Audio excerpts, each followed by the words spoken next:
Greetings everyone. Commerce with difference classes में एक बार फिर से आपका स्वागत है। स्टूडेंट्स, इस वीडियो में हम 12th बिजनेस स्टडीज का एक टॉपिक डिस्कस करेंगे और ये टॉपिक है चैप्टर ऑर्गेनाइजिंग से। And the title of the topic is divisional structure. यानी आप जानते हैं स्टूडेंट्स, ये मेन टॉपिक है बेसिकली ऑर्गेनाइजेशनल स्ट्रक्चर। यानी हर ऑर्गेनाइजेशन का अपना एक स्ट्रक्चर होता है। स्ट्रक्चर का मीनिंग क्या है समझिए। मैंने फंक्शनल ऑर्गेनाइजेशन में भी आपको बताया था। आपके सिलेबस में दो टाइप के ऑर्गेनाइजेशन है, functional organisation and divisional organisational structure. Functions में आप जानते हैं क्या होता है कि जो बिजनेस ऑर्गेनाइजेशन में मेन फंक्शंस होते हैं उनके बेस पर ही डिपार्टमेंट्स क्रिएट कर दिए जाते हैं। जैसे purchase department, production department, marketing department, finance department, research and development department etcetera. अब ये जो फंक्शनल स्ट्रक्चर है स्टूडेंट्स, ये होता है वहां पर यूज जहां सिर्फ एक प्रोडक्ट हो, लेकिन जहां मल्टी प्रोडक्ट हो। मल्टी प्रोडक्ट का मतलब क्या है कि जहां पर एक बिजनेस हाउस बहुत सारे प्रोडक्ट, डिफरेंट प्रोडक्ट्स की मैन्युफैक्चरिंग होती है, तो उसके लिए क्या है, अलग अलग डिवीजन बनाना पड़ेगा आपको, अलग अलग मैन्युफैक्चरिंग डिपार्टमेंट क्रिएट करना होगा उसके लिए। तो हमारा टॉपिक है आज का डिविजनल स्ट्रक्चर, यानी वो स्ट्रक्चर जिसको डिवाइड किया गया। और स्ट्रक्चर क्या है, अथॉरिटी रिस्पॉन्सिबिलिटी रिलेशनशिप को जो एक्सप्लेन करे। यानी बॉस कौन है, सबॉर्डिनेट कौन है, किसके पास कितनी अथॉरिटी है, कितनी रिस्पॉन्सिबिलिटी है। स्ट्रक्चर इस बात को क्लियरली डिफाइन करता है सो दैट जो हमारी रिस्पॉन्सिबिलिटी है, अथॉरिटी है, अकाउंटेबिलिटी है, इनको इजीली डिटरमिन किया जा सके, डिसाइड किया जा सके। तो डिविजनल स्ट्रक्चर देखिए स्टूडेंट्स क्या है। सबसे पहले डिविजनल स्ट्रक्चर का आपको एक तरह से एग्जांपल के तौर पर बताते हैं। फॉर एग्जांपल, एक बिजनेस ऑर्गेनाइजेशन 4 अलग अलग प्रोडक्ट बनाता है। 4 अलग अलग प्रोडक्ट देखिए कैसे। बोर्ड ऑफ डायरेक्टर्स है। सबसे पहले बोर्ड ऑफ डायरेक्टर्स के अंडर कौन काम कर रहा है, managing directors.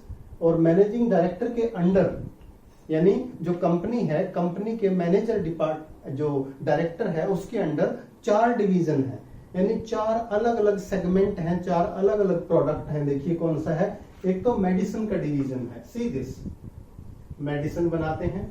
Second textile division हो गया।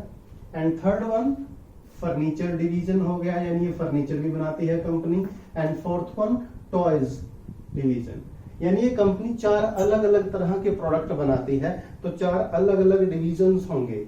यानी सिंपल भाषा में समझिए, 4 अलग अलग फैक्ट्री होंगी एक ही कंपनी की, और हर फैक्ट्री में अलग तरह का प्रोडक्ट बनेगा। जैसे किसी में बन रहा है मेडिसिन, किसी में टेक्सटाइल, किसी में फर्नीचर और किसी में टॉयज। अब हर डिवीजन या हर डिपार्टमेंट के अंदर सब डिपार्टमेंट्स होंगे, जैसे फंक्शनल ऑर्गेनाइजेशन में होते थे स्टूडेंट्स। इस बात को भी समझिएगा, यानी हर डिवीजन का अपना प्रोडक्शन डिपार्टमेंट होगा, परचेज, मार्केटिंग, फाइनेंस। इसी तरह टेक्सटाइल में भी प्रोडक्शन, परचेज, मार्केटिंग, फाइनेंस। इसी तरह फर्नीचर में भी अपना अलग प्रोडक्शन डिपार्टमेंट होगा, परचेज होगा, मार्केटिंग होगा एंड फाइनेंस डिपार्टमेंट होगा। यानी हर डिवीजन का अपना एक एग्जिस्टेंस है, अपने अलग रिसोर्सेज होंगे, और वो सब डिपार्टमेंट होंगे जो दूसरे डिवीजन में काम कर रहे हैं। जैसे टॉयज में भी अलग प्रोडक्शन डिपार्टमेंट होगा, क्योंकि इसके लिए अलग से प्रोडक्शन यूनिट होगी, अलग से उसके लिए परचेज मटेरियल अलग होगा, उसकी मार्केटिंग अलग तरह से होगी, और उसके लिए जो फाइनेंशियल रिक्वायरमेंट है वो अलग तरह से होगी। अब आप समझ गए होंगे स्टूडेंट्स, डिविजनल स्ट्रक्चर क्या है कि एक कंपनी के 4 प्रोडक्ट हैं अलग अलग, तो उनके लिए 4 डिवीजन यानी अलग अलग फैक्ट्रीज बना दी गई। और ये सारे के सारे डिवीजन यानी फैक्ट्रीज एक मैनेजिंग डायरेक्टर के अंडर काम करते हैं, और हर डिवीजन में अपना independent production, independent purchase, independent marketing, independent that is finance department होगा। यानी हर डिवीजन अपने आप में इंडिपेंडेंट होगा in terms of decision making, in terms of resources, in terms of marketing activities, techniques etc. completely independent होगा। ये हमारा divisional structure है। यानी आप समझ गए होंगे डिविजनल स्ट्रक्चर की रिक्वायरमेंट कहां होती है? जहां पर एक से ज्यादा प्रोडक्ट प्रोड्यूस होते हैं और वो प्रोडक्ट डिफरेंट है एक दूसरे से। ऐसा नहीं है कि दो तरह के टेलीविजन प्रोड्यूस हो रहे हैं, नो। अगर एक टेलीविजन डिवीजन है तो दूसरा कंप्यूटर सॉफ्टवेयर है, तीसरा कंप्यूटर हार्डवेयर हो सकता है, चौथा कुछ और हो सकता है, यानी अलग अलग डिविजन्स होते हैं। आगे बढ़ते हैं स्टूडेंट्स। इस डिविजनल स्ट्रक्चर के एडवांटेजेस क्या हैं देखिए। यानी जहां पर अलग अलग प्रोडक्ट्स हैं एक ही कंपनी के और वो अपने आप में इंडिपेंडेंट हैं, उनके रिसोर्सेज भी सब अलग हैं, तो उसके एडवांटेजेस देखते हैं। फर्स्ट पॉइंट देखिएगा, प्रोडक्शन स्पेशलाइजेशन।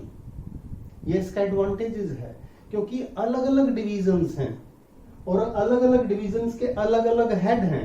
यानी मेडिसिन का अलग हेड होगा, टेक्सटाइल डिवीजन का अलग हेड होगा, और इसमें जो इंजीनियर्स हैं, जो एक तरह से स्किल्ड अनस्किल्ड लेबर है, वो भी कंप्लीटली अलग होगी। इसमें जो टेक्नोलॉजी यूटिलाइज होनी है इन डिविजन्स में वो भी पूरी तरह से अलग होगी। यानी जो टेक्नोलॉजी और मटेरियल मेडिसिन डिपार्टमेंट में चाहिए वो कोई टेक्सटाइल में तो नहीं चाहिए, इसमें अलग चाहिए, फर्नीचर में अलग चाहिए, और टॉयज डिवीजन में, मैन्युफैक्चरिंग डिवीजन में बिल्कुल अलग चाहिए। यानी इस तरह से इसका एडवांटेजेस क्या है कि जो प्रोडक्शन है उस प्रोडक्शन में स्पेशलाइजेशन आता है हर डिवीजन का, हर डिपार्टमेंट का सेपरेटली, और उस स्पेशलाइजेशन का हर डिवीजन को तो बेनिफिट मिलता है, फाइनली जो पूरा ऑर्गेनाइजेशन है उसको भी एज ए होल उसका बेनिफिट मिलता है, एडवांटेजेस मिलते हैं।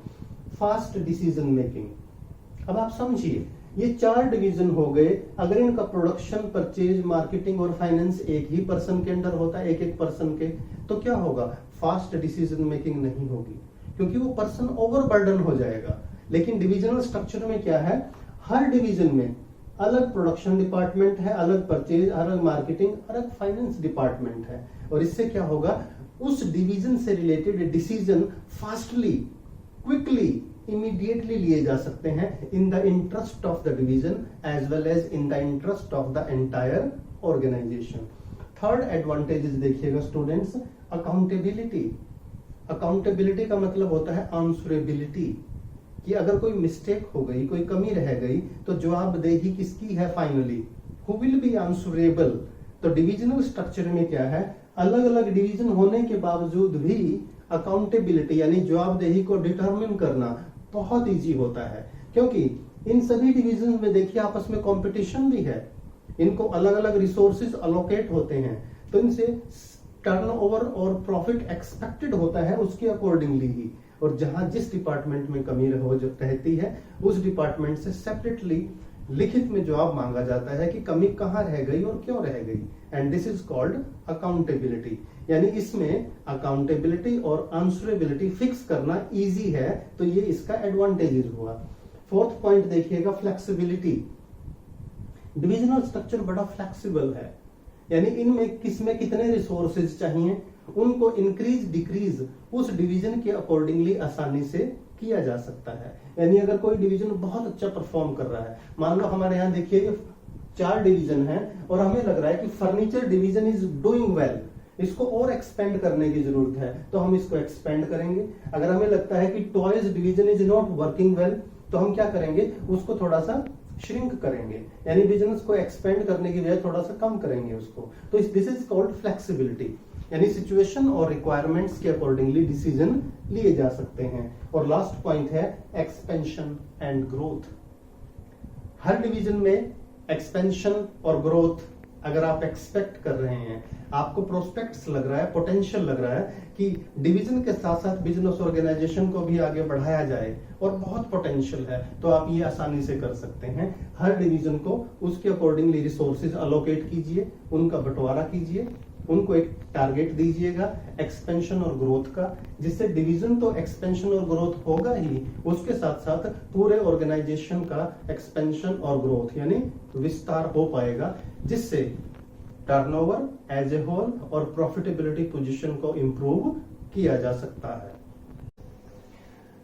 एडवांटेजेस के बाद स्टूडेंट्स अब बात करते हैं इसके डिसएडवांटेजेस क्या हैं।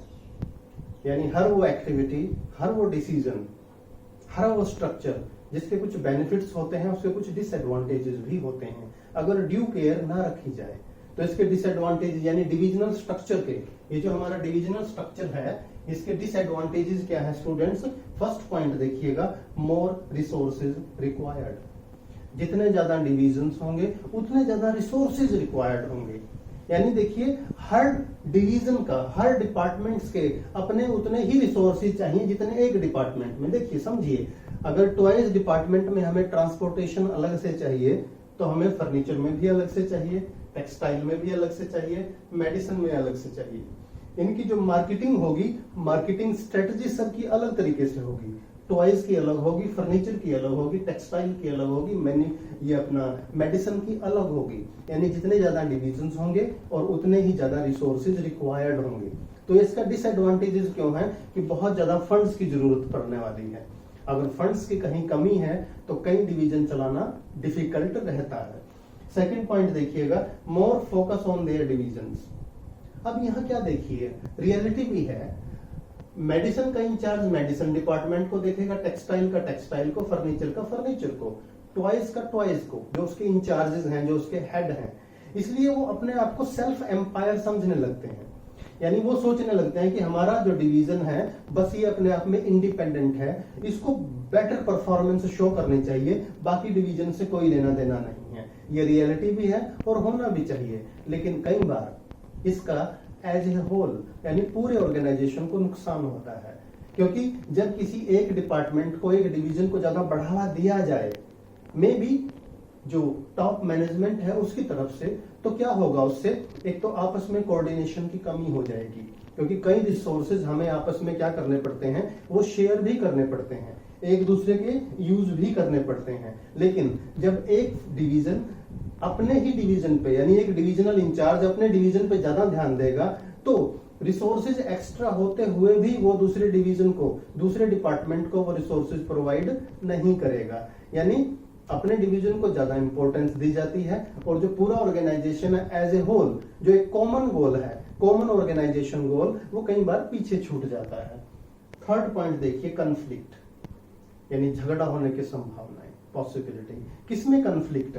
अमंग द डिविजनल इंचार्जेस, या यही कहिए पूरे ऑर्गेनाइजेशन में। देखिए जो टॉप मैनेजमेंट है, board of directors and MD, managing director, ये सभी डिविजन्स को रिसोर्सेज अलोकेट करते हैं, फंड्स अलोकेट करते हैं, उनके लिए एक स्ट्रेटजी बनाते हैं, उनको फंड्स प्रोवाइड करते हैं। और कई बार डिपार्टमेंट्स की परफॉर्मेंस देख के वो फंड्स या रिसोर्सेज कम ज्यादा हो सकते हैं। इससे क्या होगा, जिस डिवीजन को ज्यादा रिसोर्सेज मिलेंगे तो उस पर एक तरह से एलिगेशन लगेगा दूसरे डिपार्टमेंट से कि देखिए उस डिपार्टमेंट को ज्यादा बढ़ावा दिया जा रहा है, तभी तो उसकी परफॉर्मेंस अच्छी है, जबकि ये रियलिटी नहीं होती। बट होता यही है कि among divisional incharges, divisional heads, एक तरह से कंफ्लिक्ट हो जाता है अगर टॉप मैनेजमेंट की तरफ से किसी एक को ज्यादा रिसोर्सेज और एक को कम रिसोर्सेज दिए जाएं। नेक्स्ट है इंक्रीज इन कॉस्ट। कॉस्ट बहुत बढ़ती है, किसकी? पूरे ऑर्गेनाइजेशन की एज ए होल देखें तो कॉस्ट बढ़ती है। क्यों बढ़ेगी कॉस्ट? समझिए, डुप्लीकेशन ऑफ एफर्ट्स होता है, कई बार डुप्लीकेशन ऑफ रिसोर्सेज। जैसा मैंने अभी बताया था स्टूडेंट्स, अगर हमें ट्रांसपोर्ट मेडिसिन डिपार्टमेंट में चाहिए तो टेक्सटाइल में अलग से ट्रांसपोर्ट चाहिए, यानी जो प्रोडक्ट को मूव करेगी फैक्ट्री से मार्केट में, होलसेलर्स के पास। फर्नीचर की अलग चाहिए, टॉयज डिवीजन की अलग चाहिए। ऐसा भी हो सकता है किसी एक डिवीजन में, मान लो टॉयज डिवीजन में उस ट्रांसपोर्ट का पूरा अंडर यूटिलाइजेशन है, उसके बावजूद भी दूसरे डिपार्टमेंट में उसे यूज नहीं कर सकते, क्योंकि अगर ट्रांसपोर्ट एक ही टाइम पे चाहिए तो दोनों को अलग अलग चाहिए ना, जबकि दोनों में अंडर यूटिलाइजेशन है, यानी उसका पूरा इस्तेमाल नहीं हो रहा है। तो इससे क्या हो रहा है, जो बिजनेस ऑर्गेनाइजेशन है, कंपनी है एज ए होल, उसकी कॉस्ट बढ़ रही है। यानी जहां पर ये मान लीजिए एक ट्रक चाहिए था, एक कैरियर, वहां पर 2 की जरूरत है, जहां पर एक चाहिए था वहां देखिए 4 की जरूरत है। और इससे अननेसेसरली कोऑर्डिनेशन की कमी की वजह से कह सकते हो ऑर्गेनाइजेशन की, कंपनी की कॉस्ट इंक्रीज होती है। अब ये हमने एडवांटेजेस भी डिस्कस किए स्टूडेंट्स, डिसएडवांटेजेस भी, लेकिन ये बेहतरीन बहुत बढ़िया डिविजनल स्ट्रक्चर है जहां मल्टी प्रोडक्ट होते हैं। तो अब इसकी सुटेबिलिटी देखिए कि जो अपना डिविजनल स्ट्रक्चर है ये कब कब कहां सुटेबल है, किन पोजीशंस में, किन सिचुएशंस में। फर्स्ट देखिएगा मल्टी प्रोडक्ट, यानी जहां पर एक से ज्यादा प्रोडक्ट मैन्युफैक्चरिंग हो रहा है तब आपको नेसेसरली करना ही पड़ेगा क्या, डिविजनल स्ट्रक्चर अपनाना पड़ेगा। Second, product specialisation. अगर आप चाहते हैं कि प्रोडक्ट एक से ज्यादा है, मल्टी प्रोडक्ट हैं, और हर एक में हमारा स्पेशलाइजेशन हो, एक्सपर्टीज हो और हमारा मार्केट शेयर बेटर हो, तो क्या है, आपको डिविजनल स्ट्रक्चर अडॉप्ट करना पड़ेगा। ग्रोथ ओरिएंटेड, जहां आप सोचते हैं कि हर डिवीजन की ग्रोथ जबरदस्त होनी चाहिए, यानी मार्केट में हमारा हर प्रोडक्ट, चाहे टेक्सटाइल हो, फर्नीचर हो, टॉयज हो, मेडिसिन हो, हम बेहतर परफॉर्मेंस दें और सबसे आगे रहें, मार्केट के लीडर रहें, तो वहां पर आपको डिविजनल स्ट्रक्चर बनाना पड़ेगा। अब यहां पर एक चीज बड़ी बारीकी से देखिए स्टूडेंट्स, ध्यान से समझिएगा। हर डिविजनल स्ट्रक्चर में फंक्शनल स्ट्रक्चर इनहेरेंटली यानी स्वाभाविक रूप से पाया जाता है। समझिए, ये देखिए आप, मेडिसिन में भी प्रोडक्शन, परचेज, मार्केटिंग, फाइनेंस, ये क्या है, देखिए यहां से यहां तक, दिस इज फंक्शनल स्ट्रक्चर। ये क्या है, फंक्शनल स्ट्रक्चर। ये क्या है, फंक्शनल स्ट्रक्चर। और ये क्या है, फंक्शनल स्ट्रक्चर। यानी in every divisional structure functional structure works itself, वो होगा ही होगा साइमल्टेनियसली। यानी फंक्शनल स्ट्रक्चर हर डिविजनल स्ट्रक्चर का हिस्सा होता है, उसे आप रोक नहीं सकते, क्योंकि हर डिवीजन में जितने अलग अलग फंक्शन होंगे, उन फंक्शंस के अकॉर्डिंगली आपको डिपार्टमेंट क्रिएट करने होंगे। यहां पर देखिए, हर डिवीजन में अलग प्रोडक्शन डिपार्टमेंट है, अलग परचेज डिपार्टमेंट है, अलग मार्केटिंग डिपार्टमेंट है, अलग फाइनेंस डिपार्टमेंट है, और ये क्या हुआ, फंक्शनल ऑर्गेनाइजेशन। यानी in every divisional organisational structure functional organization structure is inherently found and that is a part and parcel of that. Students, उम्मीद है आपको ये वीडियो अच्छा लगा होगा। टॉपिक्स को बहुत अच्छे से समझिएगा। फंक्शनल स्ट्रक्चर और डिविजनल स्ट्रक्चर पर एमसीक्यूज 100% आएंगे, तो इसकी थ्योरी को, इनके मीनिंग को, इनकी सुटेबिलिटी को, एडवांटेजेस, डिसएडवांटेजेस, इनका कंपैरिजन, इनका डिफरेंस, इसको बहुत अच्छे से समझिएगा। वीडियो अपने फ्रेंड्स के साथ शेयर करें। चैनल अभी तक सब्सक्राइब नहीं किया तो चैनल को सब्सक्राइब जरूर कीजिएगा, और कोई भी प्रॉब्लम हो तो कमेंट बॉक्स में कमेंट जरूर करें।